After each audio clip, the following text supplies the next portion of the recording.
Brethren, we're back at it again with Master Craftsman philosophy as we dig into our newest segment of the work.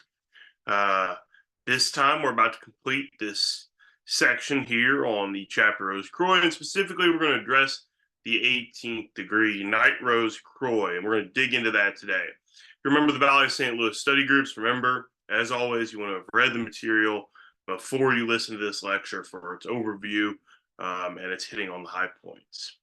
Otherwise, we hope you enjoy it. And again, this is not a full recapitulation of any of the material, but an overview of that material, which forms part of Master Craftsman philosophy within the context of the Morals and Dogma text. So we're excited to have you. Let's dive in, let's get going, and let's get started.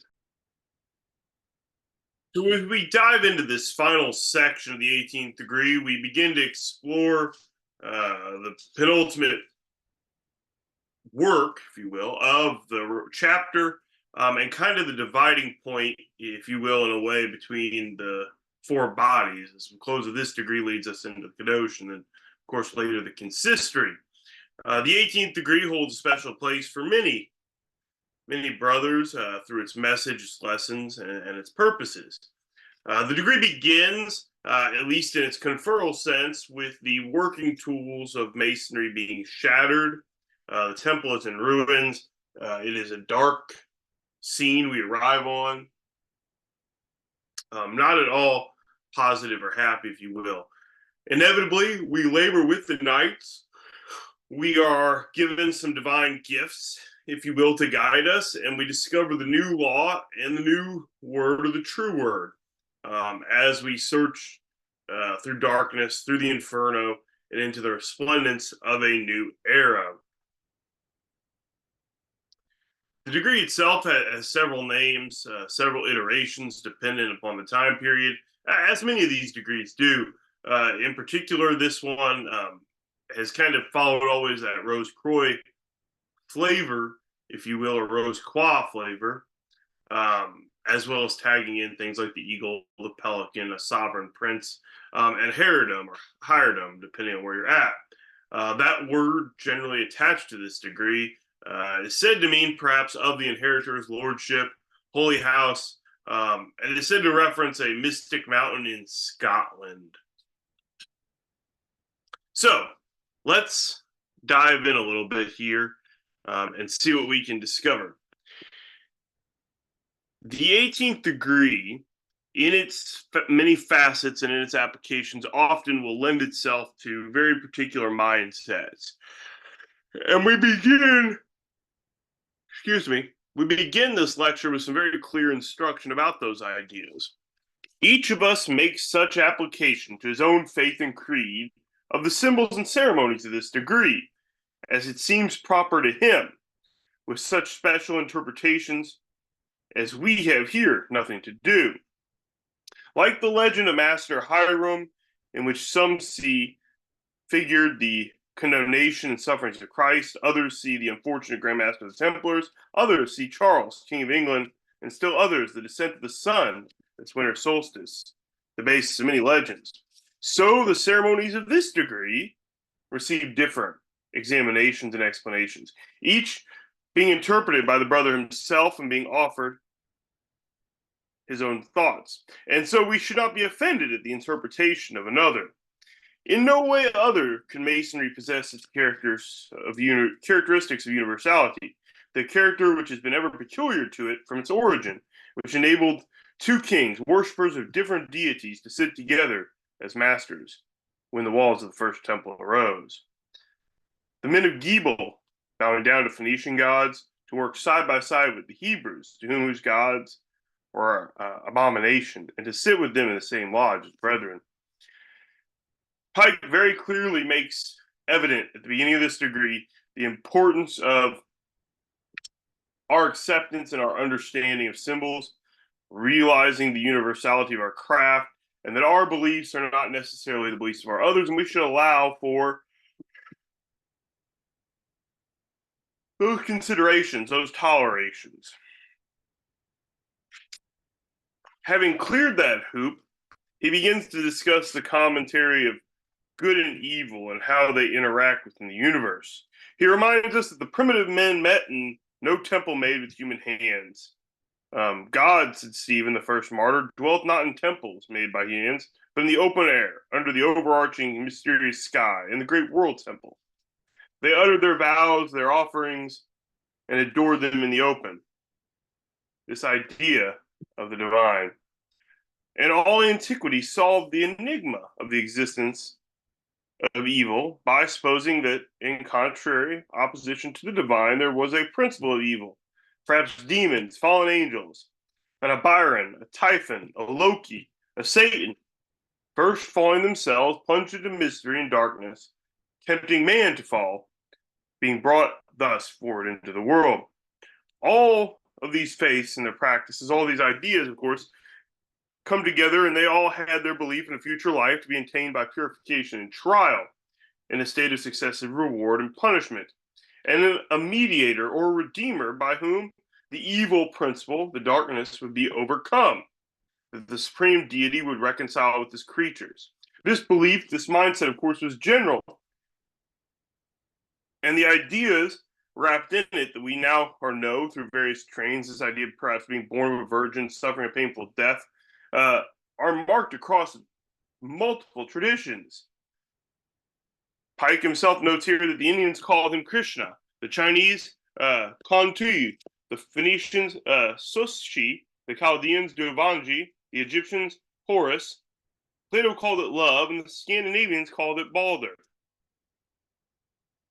Of course, our notes point out that these aren't exactly direct comparisons as Pike is going, but he is on a train. In particular, he notes Krishna, the Hindu redeemer, was cradled and educated among the shepherds. A tyrant at the time of his birth ordered that all the male children be slain. He performed miracles, say the legends, even raising the dead. He washed the feet of the Brahmins, was meek, lowly in spirit. He was born of a virgin, descended to hell, rose again, ascended to heaven, and charged his disciples to teach his doctrines and gave them magical gifts.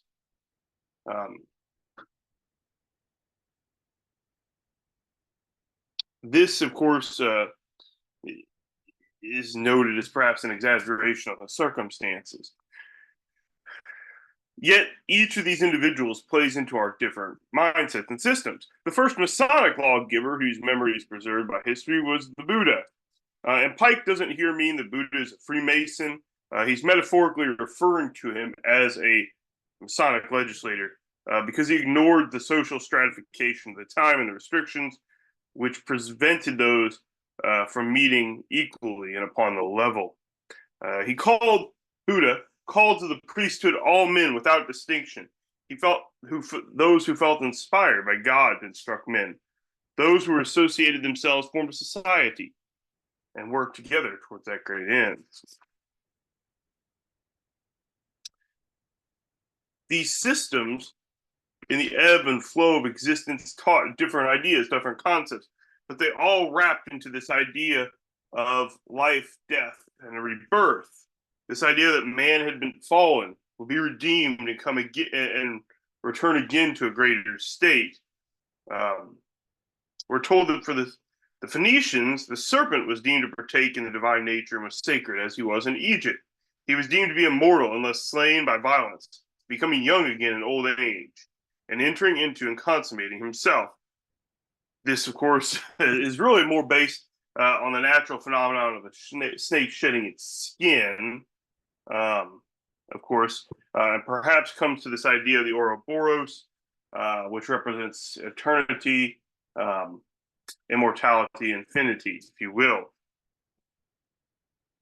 Pike also considers some of the concepts of the logos, this idea of the word, and he tells us that the word is the Ormuzd of Zoroaster, the Ensof of the Kabbalah, the Nous of Plato and Philo, the wisdom or Demiurgus of the Gnostics. That is the true word, the knowledge of which our ancient brethren sought as the priceless reward of their labors in the temples.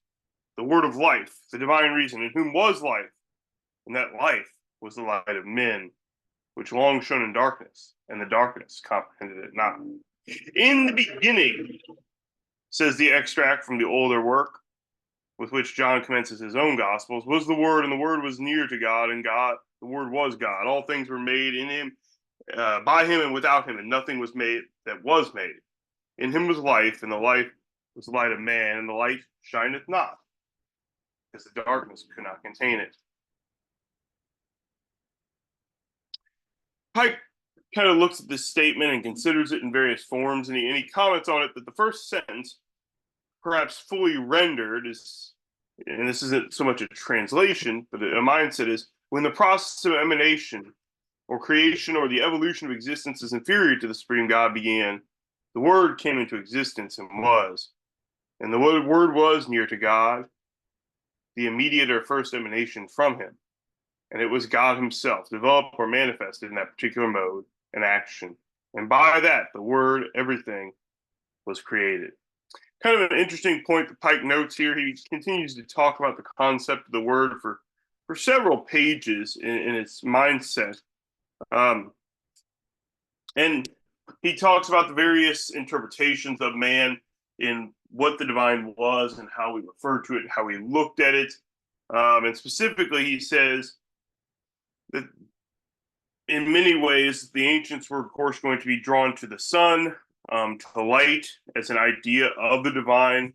And he points to Pythagoras, who said that God is neither the object of sense nor subject to passion, but invisible, only intelligible and supremely intelligent. In his body, he is like the light, and in his soul, he resembles truth. He is the universal spirit that pervades and diffuses itself over the nature. All beings receive their light from him. Carrying this idea of light further, Pike talks about the Kabbalah and its references in accordance with the doctrines of Zoroaster, where everything exists from an emanation, as is noted at least in the Zoroastrian perspective, infinite light. Before all things existed, the primitive being, the ancient of days, the ancient king of light, existed and occurred. Before the creation of the worlds, the primitive light filled all space, so there was no void. When the supreme being existing in this light resolved to display his perfections and to manifest them in the worlds, he withdrew within himself, formed from him a void, and shot forth his first emanation, a ray of light, the cause and principle of everything that exists.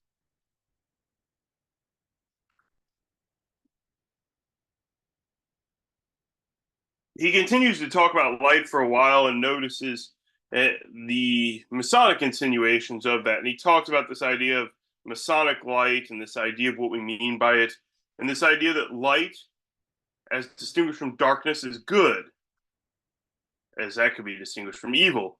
And it's in light that we see the true knowledge of deity, the eternal good of which Masons in all ages have sought. Still, Masonry marches steadily onward toward the light that shines in the great distance, the light of the day when evil will be overcome and vanquished, and it shall fade away and disappear forever.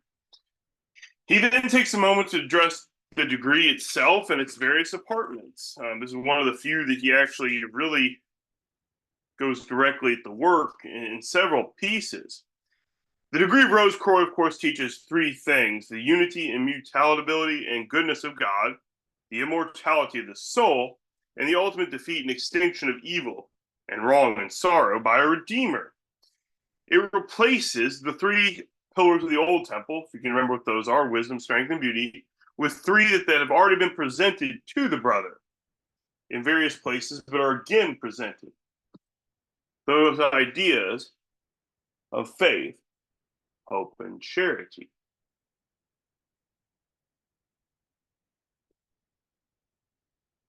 That concept, that basis. Faith, of course, in God and man's self. Hope and victory over evil and the advancement of humanity. And charity, relieving the wants and distresses, the tolerance of errors and faults of others. We learn that in this first department, we see the temple destroyed, sorrow filled. The second apartment, of course, were clothed in mourning. The columns of the temple being shattered and prostrate. And it's important I note, my phrases are going to be off here a little bit. I'm going to say the first apartment on occasion. The book's going to talk about the second apartment. The second apartment is actually what we would see as the first apartment in the degree. The final apartment of the 18th degree, the Chamber of Light, where everyone is dressed resplendently, that is the principal chamber of the degree. That is where the Ninth Rose Croix meet. When you experience the degree, you go through apartment 1, which is everything's in darkness, 2, which is the Inferno, and 3, which is the Chamber of Light. That's actually completely out of order of how Pike looks at this, because he's looking at it from the preference of what chambers are actually important in actual use.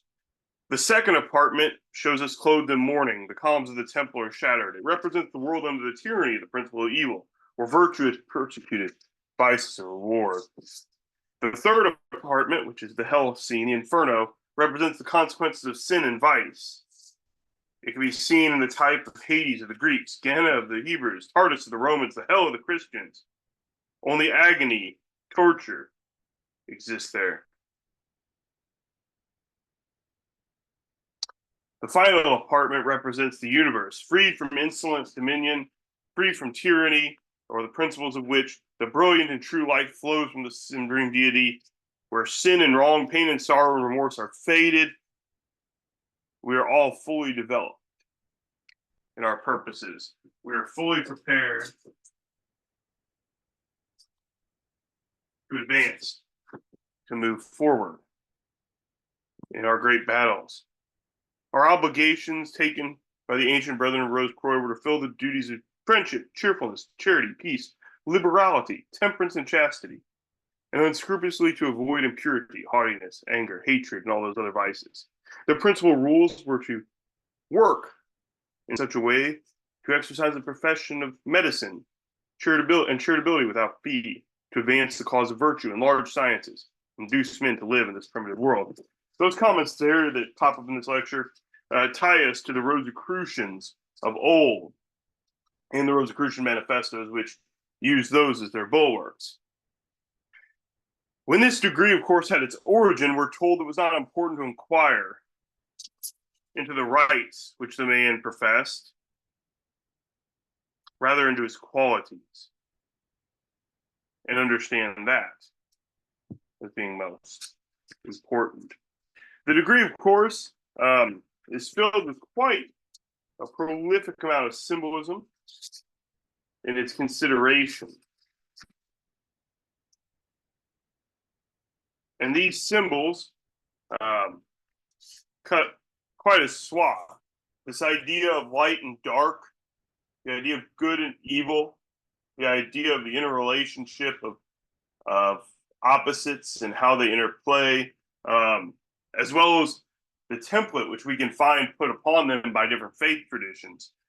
Specifically, this idea of the antagonist, the ancient Persians explaining the existence of good and evil, as they believing there were two principles active in the universe, one good, one bad, being a prime example of this.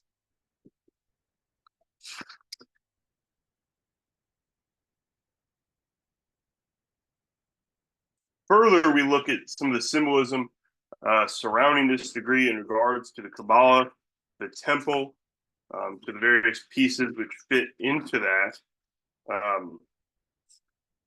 and hold their own sway. And in particular, we come to this idea that certain knowledge has been hidden, perhaps, in various systems, particularly the Kabbalah. The Zohar declares that everything in the universe proceeds from the ministry of the balance, that is equilibrium. Of course, there are the Sephiroth, which are those divine emanations, and Pike draws our attention to the Kabbalah specifically. He tells us that for the Kabbalists, light represents the active principle. Darkness, or shadow, is analogous to the passive principles. Therefore, it is made of the sun and moon, two emblems, to use an opposition of the divine sexes, and the two creative forces, one ascribed to male and the other to female. He takes this idea to talk about the way we look at the temple as a representation of the universe, the interplay of passive and active energies, and then using the Kabbalah as a framework to observe that. One thing that isn't hit on here too much in my slides is the fact that Pike takes a little bit of time to talk about the symbols of these degrees, in particular the idea of the cross, and what it means, regarding the Ankh, a symbol of life, perhaps there. The rose, also mentioned anciently sacred to Aurora, and the sun, it's a symbol of the dawn, the resurrection of life. The pelican feeding its young, we know that's a symbol of the Redeemer. It's piercing its breast to nourish itself, 7 streams of blood, all that goes with that. There is a hidden meaning to that. There's a beautiful piece of this ritual where we talk about the number 7 in the 18th degree, and we talk about the fact that the masters, to keep certain knowledge hidden, would give partial explanation. And the pelican is one of the more interesting symbols that's referenced in this, and it comes up again specifically in the 32nd degree. I'll give you that little hint. Additionally, of course, the compasses and some of its meanings. Take some time to consider how Pike laments the mournful condition of man. What can we learn from the fact of man's suffering, from man's agony? Consider the meanings of the word "inride." What is significant to you personally? There's several different interpretations of that as a statement and in general. What does it hold value to you the most as? Summarize the notions in regards to the beliefs of the Egyptians, the Zendavesta, Apollonius of Tyana, Aristotle, Plato, Philo, as they considered the ideas of good and evil, light and dark in their interactions.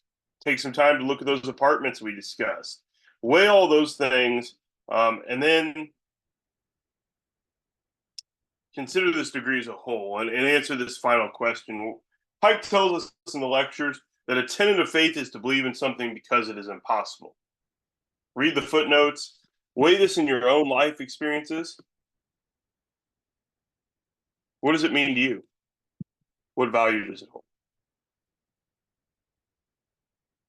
With that said, brothers, thank you again for joining us for this Master Craftsman Philosophy lecture as we explore the 18th degree.